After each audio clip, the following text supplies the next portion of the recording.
Isaiah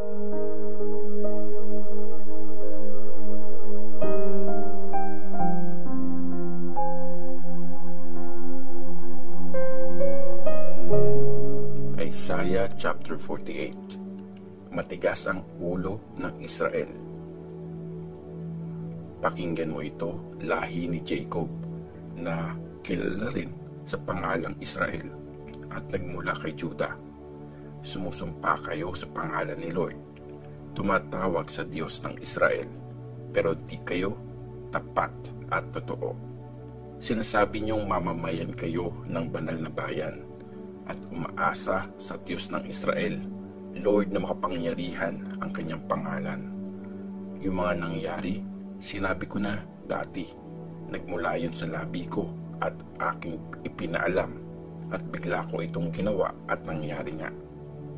Dahil alam kong matigas ang inyong ulo at kasing tigas ng bakal ang mga leeg nyo at gaya ng tanso ang inyong noo, kaya dati ko pang sinabi ang mga ito.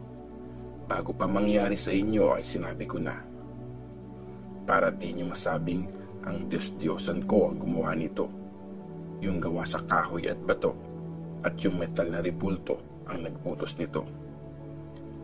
Narinig nyo na. Ngayon, pag-isipan nyo lahat ng ito at aminin nyong tama ang sinabi ko. Mula ngayon, sasabihin ko sa inyo ang mga bagong bagay, mga nakatagong bagay na hindi nyo pa alam. Ngayon pa lang ito na-create, wala ito noon. Bago ngayong araw na ito, di nyo pa nabalitaan ang mga ito, para di nyo masabing, alam ko na ang mga yan. Di nyo pa nabalitaan, di nyo pa nalaman. Dati pang nakasara ang mga tenga nyo, dahil alam kong hindi kayo mapagkakatiwalaan. At mula sa pagkapanganak, rebelde na kayo. Para sa pangalan ko, pinigil ko ang galit ko. Para sa kapurihan ko at para sa inyo, nagtimpi ako nang di ko kayo wasakin. Tingnan nyo, nilinis ko kayo, pero di gaya ng paglilinis sa silver. Tinis ko kayo sa paghihirap na parang sinalang sa pugon. Alang-alang sa pangalan ko, para sa kapakanan ko, ginagawa ko ito. Di ko hahayaang marumihan ang pangalan ko.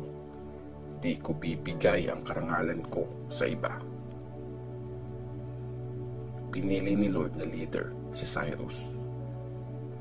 Makinig ka sa akin, O Jacob, o Israel na tinawag ko. Ako ang Diyos, ako ang una, at ako ang huli. Kamay ko ang naglagay ng pundasyon ng mundo, at kapangyarihan ko ang naglatag sa langit. Pag tinatawag ko sila, sama-sama silang lalapit. Mag-gather kayong lahat at makinig. Sino sa mga Diyos ang nakapagsabing mangyayari ito? Mahal siya ni Lord. Siya natutupad sa plano ni Lord sa Babylon. Lakas niya ang lalaban sa mga Chaldeans. Ako mismo ang kumausap at tumawag sa kanya. Ako ang nag-lead sa kanya. Magtatagumpay siya sa gagawin niya. Lumapit kayo sa akin. Makinig kayo.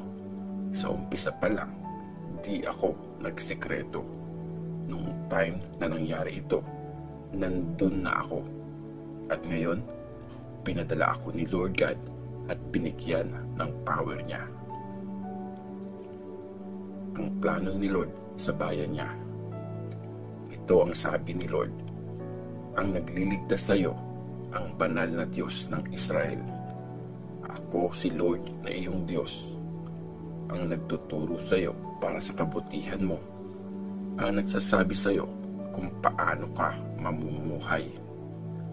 Kung nakinig ka lang sa mga utos ko, sana parang ilog ang daloy ng blessings sa iyo, at parang alon sa dagat ang tagumpay mo. Naging parang buhangin sana sa dami ang mga anak mo, at ang lahi mo parang butil nito. Di sana sila mawawala o mawawasak sa harap ko. Lumabas ka mula sa Babylon, bilisan mong umalis sa Kaldea. I-announce nyo ito at isigaw ng may saya. Iparating nyo hanggang sa dulo ng mundo. Sabihin nyo, niligtas ni Lord ang servant niyang si Jacob. Nung nilid niya sila sa desert, hindi sila nauhaw. Nagpalabas siya ng tubig mula sa bato para sa kanila. Piniyak niya ang bato at lumabas ang tubig.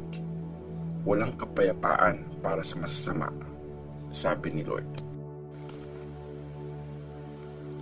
Isaiah chapter 49. Ang servant ni Lord. Mga bansang malalayo, makinig sa akin. Makinig kayong mga nasa malayong lupain. Tinawag ako ni Lord bago pa ako ipanganak. Sa tiyan pa lang ng nanay ko, pinangalanan niya na ako. Ang salita ko ay ginawa niyang kasing talas ng espada. Protect niya ako sa lilim ng kamay niya.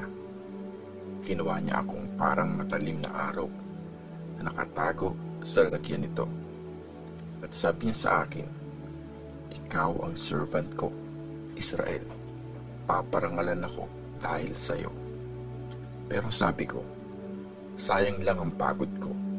Inubos ko ang lakas ko sa mga bagay na walang sense. Pero sure akong si Lord ang bahala sa akin. Ang Diyos ko ang magre-reward sa akin. At ngayon, ito ang sabi ni Lord na bumuo sa akin sa tiyan ng nanay ko para maging servant niya, para ibalik si Jacob sa kanya at para mag-gather ulit ang Israel sa kanya.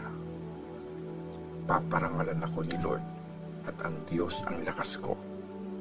Sabi niya, hindi sapat na maging servant lang kita para ibangon ang lahi ni Jacob at ibalik ang mga survivors ng Israel.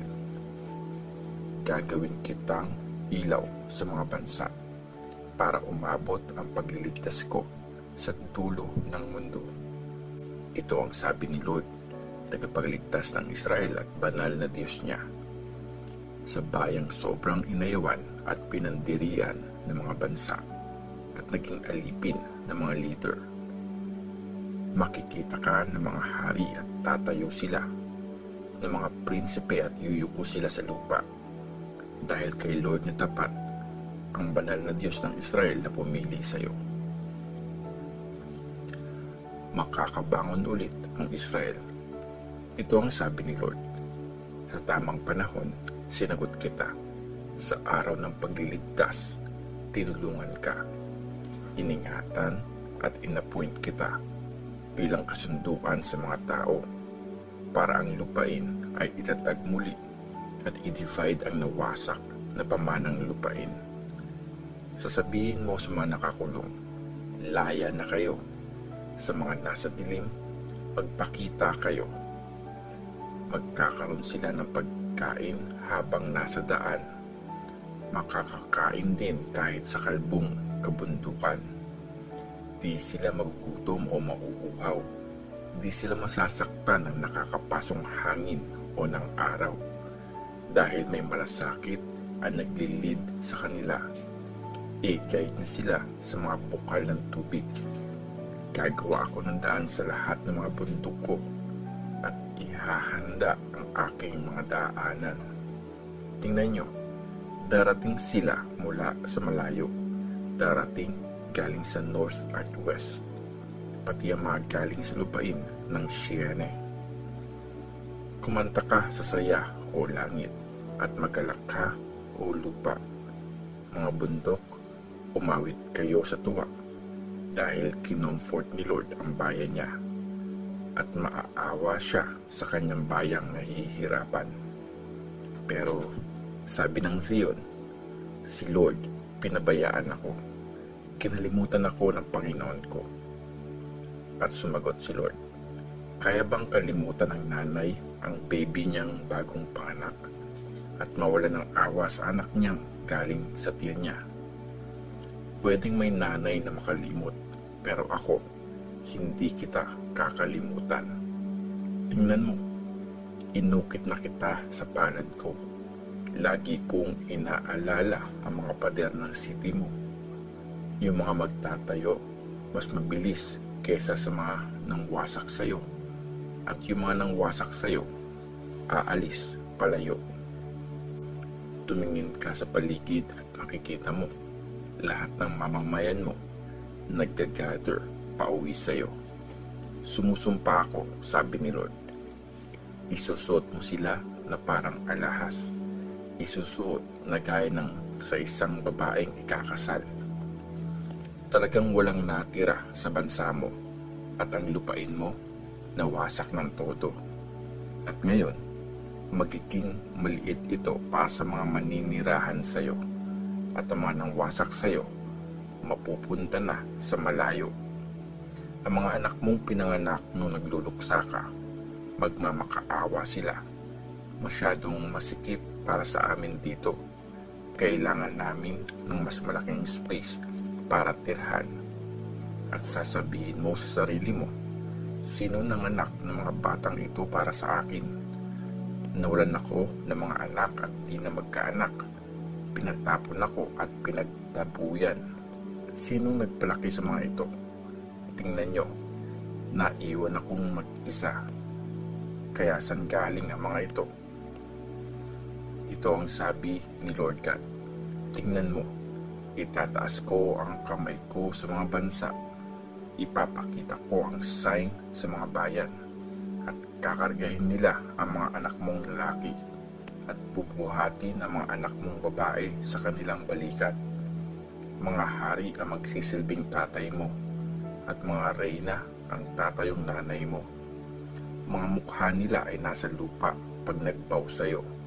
At titilaan nila ang alikabok sa mga paa mo. At malalaman mong ako si Lord. Ang mga nagtitiwala sa akin ay hindi mapapahiya. Maaagaw pa ba mula sa isang warrior ang nakuha niya na? O ang mga bihag mula sa malupit na tao, maliligtas pa ba? Ito ang sabi ni Lord. Kahit ang mga nabihag ng malakas ay makukuha, at ang nakuha ng malupit na tao ay maliligtas pa. Dahil lalabanan ko ang mga lumalaban sa iyo, at ililigtas ko ang mga anak mo. Ipapakain ko sa mga nang-aapi sa iyo ang sarili nilang laman.